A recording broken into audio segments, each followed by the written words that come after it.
To మన TV news. మీ భూమి మీ హక్కు ఇక నుండి ప్రభుత్వ లోగోతో పట్టాదారు పాస్ పుస్తకాలు. ఇది ముఖ్యమంత్రి చంద్రబాబు నాయుడు దార్శనికత. గ్రామ సభలో స్పష్టం చేసిన Emmiganur MLA doctor BV Jayanageswara Reddy Nandavaram మండలంలో రాయచోటి గ్రామంలో నిర్వహించిన పట్టాదారు పాస్బుక్ పంపిణీ గ్రామ సభలో ఎమ్మెల్యే డాక్టర్ బివి జయనాగేశ్వరరెడ్డి పాల్గొన్నారు. మొదటిగా ఎమ్మెల్యే గ్రామంలోని వ్యవసాయ భూములను సందర్శించి రైతులతో కలిసి భూమి సర్వే మరియు సరిహద్దులను పరిశీలించారు. ఈ సందర్భంగా రైతులు, వీఆర్ఓ, ఎంఆర్ఓలతో మాట్లాడి భూ వివరాలపై సమీక్షించారు. తదుపరి రైతులకు ప్రభుత్వం లోగోతో ముద్రించబడిన పట్టాదారు పాస్బుక్స్ ను ఎమ్మెల్యే బీబీ పంపిణీ చేశారు. ఈ సందర్భంగా రైతులకు భూ హక్కుల పరిరక్షణలో పట్టాదారు పాస్బుక్స్ ప్రాముఖ్యత గురించి వివరిస్తూ ఇక నుండి ప్రభుత్వ లోగోతో పట్టాదారు పాస్ పుస్తకాలు రైతులకు అందించి మీ భూమి మీ హక్కుగా సర్వ హక్కులు కల్పించిన ముఖ్యమంత్రి నారా చంద్రబాబు నాయుడు ఘనత అని, ఇది ఆయన దార్శనికత అని కొనియాడారు. అనంతరం గ్రామంలో సుమారు 20 లక్షల వ్యయంతో నిర్మించిన సీసీ రోడ్లను ప్రారంభించారు.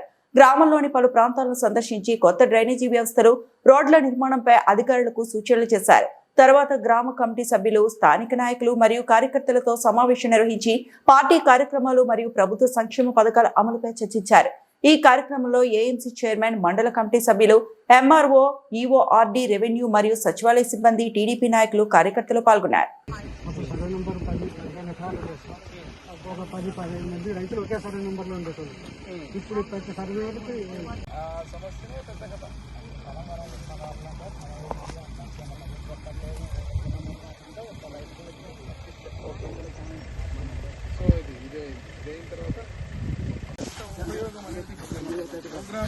జనాలకు అర్థం కావాలా, రైతులకి ఏం మేలు జరుగుతుంది, ఇంత జరుగుతోంది మనం చెప్పడంలో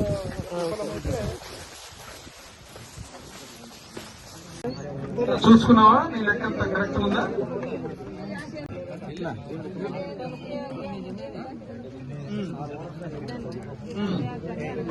ఏమన్నది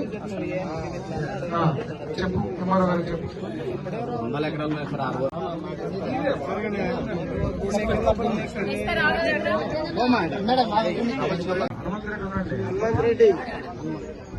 ప్రతి నెల సచివాలయం ఏదన్నా ఏం చేసినా కోఆర్డినేషన్ పోవాలి. అది జరగడం లేదు. ఎప్పుడైనా కూర్చున్నారా ఒక మీటింగ్? మీరు కూర్చోకపోతే ఎట్లా? ఏం జరిగేది పార్టీ నుంచి కానీ మీరు కానీ కోఆర్డినేషన్ చేసుకుని చేయాలి కదా. 1 డే మంత్లీ 1 మీటింగ్ పెట్టుకోవాలా, మీరు కోఆర్డినేషన్ చేయాలా. అందరితో కలిసి ఎవరింటికి ఏ సమస్యలు మాకు తెలుస్తాయి. మీరు షెడ్యూల్ ప్రతి మండలంలో ఎంఆర్ఓ గారు, మీరు ఇవ్వండి, నేను మళ్ళా ఇప్పటి నుంచి మండలం మొత్తం తిరుగుతాను. దాన్ని తెచ్చి 2 మార్కులు పెట్టించేది. ఆ 2 మార్కులు పెట్టిస్తే ఇంక అల్లాడాలా, కొట్టుకోవాలా. 22A పెట్టించేది, ఆస్తులు కొట్టేసేది, మిమ్మల్ని వేధించేది, మిమ్మల్ని భయపెట్టేది, మీతో ఓట్లు వేయించుకోవడానికి ఈ డ్రామాలన్నీ ఆడేది. ఇట్లా పల్లా చేసేది. నీకు దమ్ముంటే రోడ్లు అభివృద్ధి చేయి, నీళ్ళు ఇవ్వు, సాగునీరు ఇవ్వు, ఊరికి మంచి చేయి, మళ్ళా చేతులు వచ్చి మోట్లు అడుగు, నీకు ప్రజలు ఆశీర్వదించి చేస్తారు. నువ్వు బెదిరించి చేసుకోవాలని చూసిన దానికి ఏమైంది? మొటిక్క కొట్టి మొత్తితే మొత్తం 150 నుంచి 11 సీట్లకు పడిపోయింది. ఇదే రకంగా రేపు మళ్ళా ఎందుకు చెప్తున్నాడు? పాదయాత్ర చేస్తాంట. మళ్ళా పాదయాత్ర ఇచ్చోళ్ళు అనుకుంటున్నారు. మా లక్ష్మమ్మ వాళ్ళందరూ చూస్తారు. చాలా తెలివైన వాళ్ళు ఊరుకొట్టి 1 సంవత్సరం ఎగరగొట్టి 250 పెన్షన్లు, ఈరోజు 250 రూపాయలు పెన్షన్ ఇవ్వడానికి చేతకాలే. మరి ఈరోజు అడుగుతున్న మా అక్కల్ని, చెల్లెల్ని, మా అవ్వల్ని, తాతల్ని 4,000, 6,000, 10,000, 15,000 రేపు ఆదివారం అంటే, ఈరోజు శనివారమే 1వ తేదీ అంటే ఆదివారం వస్తే శనివారం ఇచ్చే మొనగాడు నారా చంద్రబాబు నాయుడు గారి ఖాతాని ఏ షేప్ లో ఉంది. ఈరోజు చూస్తే మొత్తం ఇది కూడా స్కెచ్, మొత్తం దానికి సంబంధించిన పటం, తెలుగులో చెప్పాలంటే పటం. ఆ పటం చూస్తే మీరు కంప్లీట్ గా ఎంతుంది, ఏముంది ఈ బొమ్మ కూడా 1 ఇంచు కూడా మార్చడానికి ఇంకా చేత కాదు, ఇంకా కుదరదు.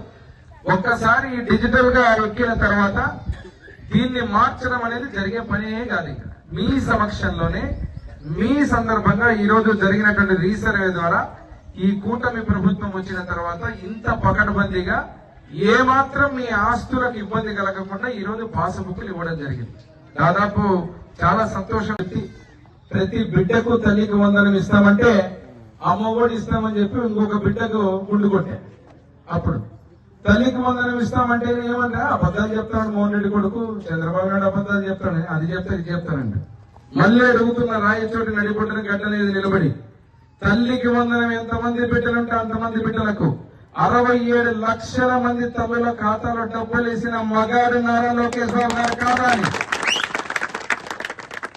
మరి మా అక్కలు చెల్లెలు చెప్పాలా. స్త్రీ శక్తి కింద బస్సు ఫ్రీ, రాయచోటి నుంచి శ్రీశైలం ఫ్రీ, తిరుపతికి ఫ్రీ, సింహాచలం ఫ్రీ, ఎక్కడికి పోయినా బస్సులు ఫ్రీగా పోతున్నారు లేదా తల్లి? బస్సు ఎక్కినారా లేదా? ఫ్రీ బస్సు ఏం చేశారు? జాయింట్ ఎల్పిఎం కింద పెట్టి మా చేతుల్లో ఏముందని చెప్పి మీ తండ్రులు ముత్తాతలు తాతలు ఇచ్చిన ఆస్తిని ఇరికిచ్చేసి ఆ ఇరుకున పెట్టిన తర్వాత మీ కర్మ మీరు చావండి అని చెప్పి మనల్ని కొట్టుకునేటట్లు వదిలేసినటువంటి పరిస్థితి. దానికి పరిష్కారమే ఈరోజు ఆ ఎల్పిఎం ని సర్వే నెంబర్లకు ఒక్కొక్క సర్వే నెంబర్ కి ఒక్కొక్క ఎల్పిఎం ఇచ్చి ఈ రోజు చంద్రాకున్నటువంటి 1 ఎకరా 20 సెంట్లలో దాదాపుగా 2 సర్వే నెంబర్లు, ఒకటి 646, ఒకటి 744.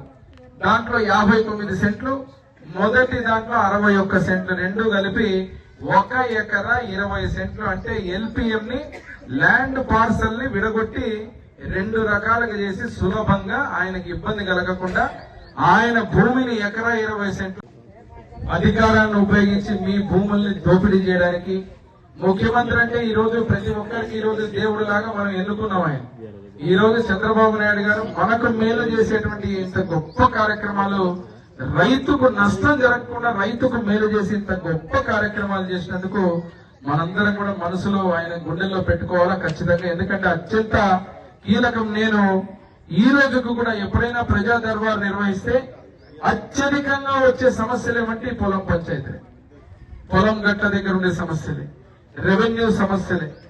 చాలా మటుకు ఇవన్నీ పరిష్కారం చేస్తున్నాం. గ్రామం కూడా నేను కూడా మా నందవరం మండల నాయకులు కూడా చెప్తున్నా, ఈ రెవెన్యూకి సంబంధించిన ప్రోగ్రాములు అన్ని గ్రామాల్లో పెడతాం. ఎక్కడెక్కడ ఉన్న మన గ్రామ నాయకత్వం కూడా అక్కడక్కడ గ్రామాల్లో పాల్గొనాలా. దీంట్లో కూడా దీన్ని మళ్ళా ఎవరైనా దొంగ మార్చడానికి ప్రయత్నం చేస్తే కూడా మారకుండా పకడ్బందీగా చేసినటువంటి పరిస్థితిలో ఈ రోజు ఈ ప్రభుత్వం ముందుకు పోతా ఉంది. ప్రతి నెల 9వ తేదీ ఈ రోజు ఎంత తేదీ? 9వ తేదీ. ప్రతి 9వ తేదీ ముఖ్యమంత్రి గారు చంద్రబాబు నాయుడు గారి రాష్ట్రంలో ఏదో ఒక నియోజకవర్గంలో మేము ఎమ్మెల్యేలము మా నియోజకవర్గాల్లో రీసర్వే చేసి ఈ రీసర్వే వల్ల ఈ పాస్ బుక్లు సక్రమంగా పంపిణీ చేసే కార్యక్రమానికి వస్తున్నాం. అందుకే ఈ రోజు రాయచోటిలో ఈ కార్యక్రమాన్ని పెట్టుకుని నేను రావడం జరిగింది. మరి ఈ పాస్ బుక్ వివరాలు మీకు చెప్పే ముందర ఇంత మంచి పని చేస్తున్నటువంటి ముఖ్యమంత్రి వర్యులు చంద్రబాబు నాయుడు గారికి, కూటమి ప్రభుత్వానికి ఇప్పుడు కొట్టాల సపోర్ట్ పద్ధతి కానీ మీ ఆస్తులను మీకు అప్పచెప్పే విధంగా ఈ రోజు ఈ కార్యక్రమాన్ని ఏర్పాటు చేసుకుని ప్రభుత్వం ముందుకు పోవడం చాలా ఆనందదాయకం. దాని సందర్భంగా ఈ రోజు మన నందవరం మండలంలో రాయచోటి గ్రామానికి వచ్చినటువంటి నాకు ఎప్పటిలాగే కీర్తిశేషులు నా తండ్రి బివి మోహన్ రెడ్డి గారికి స్వాగతం పలికినట్టుగా అంతే అభిమానంతో స్వాగతం పలికిన మా రైతు సోదరులకు, రాయచోటి గ్రామ కూటమి నాయకులకు, కార్యకర్తలకు, వేదిక మీద ఉన్నటువంటి తెలుగుదేశం పార్టీ, బీజేపీ, జనసేన నాయకులకు అందరికి కూడా పేరు పేరున నా నమస్కారాలు తెలియజేస్తున్నా.